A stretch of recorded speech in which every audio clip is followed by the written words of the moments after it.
जज, राजा और भिखारी। बहुत समय पहले की बात है। अफ्रीका के अल्जीरिया देश में बकाउस नामक राजा राज्य करता था। उसके ही राज्य के एक नगर में एक समझदार जज रहता था, जिसकी न्यायप्रियता के चर्चे दूर दूर तक फैले हुए थे। जब राजा के कानों में उसकी न्यायप्रियता के चर्चे पहुंचे, तो उसने उसकी परीक्षा लेने का निर्णय किया। वह घोड़े पर सवार हुआ और जज के नगर की ओर चल पड़ा। जब वह नगर के प्रवेश द्वार पर पहुंचा, तो वहां उसे एक अपाहिज भिखारी बैठा दिखाई पड़ा। भिखारी ने राजा को रुकने का संकेत किया। राजा रुक गया। उसने राजा से कहा, मेरी मदद कर दो, मुझे अगले चौक तक छोड़ दो। राजा ने उसे घोड़े पर बिठा लिया। जब वे अगले चौक पर पहुंचे और राजा ने भिखारी को घोड़े से उतरने को कहा, तो भिखारी कहने लगा, ये मेरा घोड़ा है, तुम घोड़े से उतरो।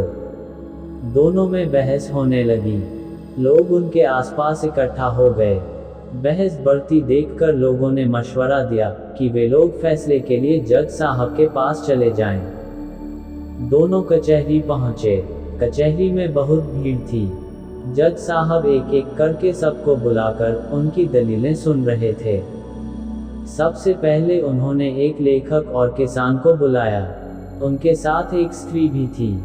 लेखक ने स्त्री की तरफ इशारा करके कहा, जज साहब, ये स्त्री मेरी है। किसान ने कहा, ये झूठ बोल रहा है जज साहब, ये मेरी स्त्री है।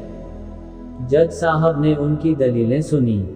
लेखक और किसान को उन्होंने अगले दिन आने को कहा और स्त्री को रोक लिया। उसके बाद उनके सामने कसाई और तेली हाजिर हुए। कसाई के कपड़ों पर खून के छींटे थे, वहीं तेली के कपड़ों पर जगह जगह तेल के दाग लगे हुए थे। कसाई के हाथ में पैसों की एक थैली थी। कसाई बोला, जज साहब, पैसों की ये थैली मेरी है।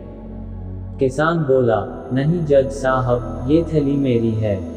दोनों की दलीलें सुनकर जज साहब बोले, ये पैसों की थैली यहीं छोड़ जाओ, तुम दोनों कल आना, मैं कल फैसला करूंगा। अंत में राजा और भिखारी की बारी आई। राजा ने जज को सारी घटना बताई।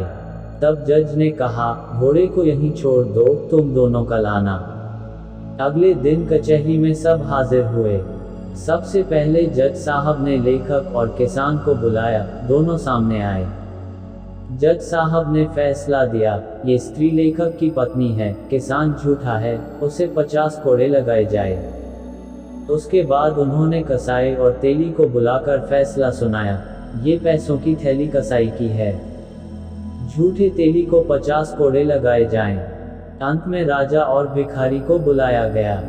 जज साहब दोनों को लेकर अस्तबल के सामने पहुंचे। अस्तबल में कई घोड़े बंधे हुए थे।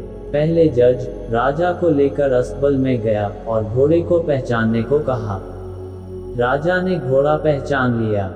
उसके बाद वह भिखारी को लेकर अस्तबल में गया। भिखारी ने भी घोड़ा पहचान लिया। सब वापस कचहरी में आए। जज ने फैसला सुनाते हुए राजा से कहा, वो घोड़ा आपका है। उसने भिखारी को 50 कोड़े लगाने का हुक्म दिया। राजा जज के निर्णय से बहुत प्रभावित हुआ।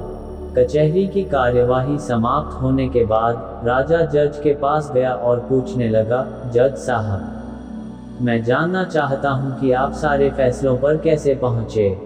जज ने बताया, मैंने आज सुबह महिला को दवात से पेन में स्याही भरने को कहा।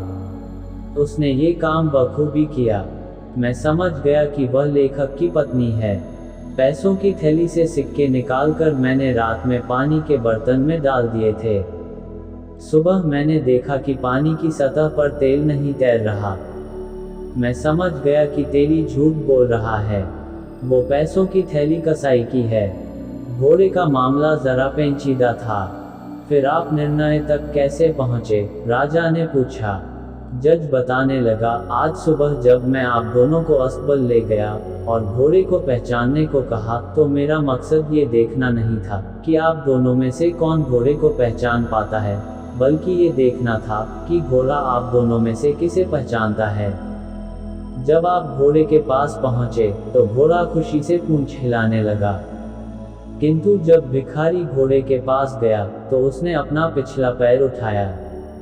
मैं समझ गया कि आप घोड़े के मालिक हैं। राजा जज की समझदारी देखकर बहुत खुश हुआ।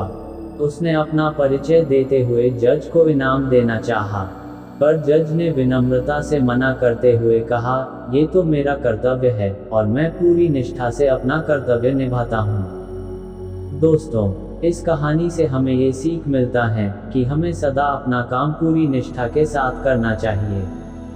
तो दोस्तों, वीडियो को लाइक और चैनल को सब्सक्राइब जरूर करें ताकि अगली वीडियो तुरंत आपके पास पहुंचे।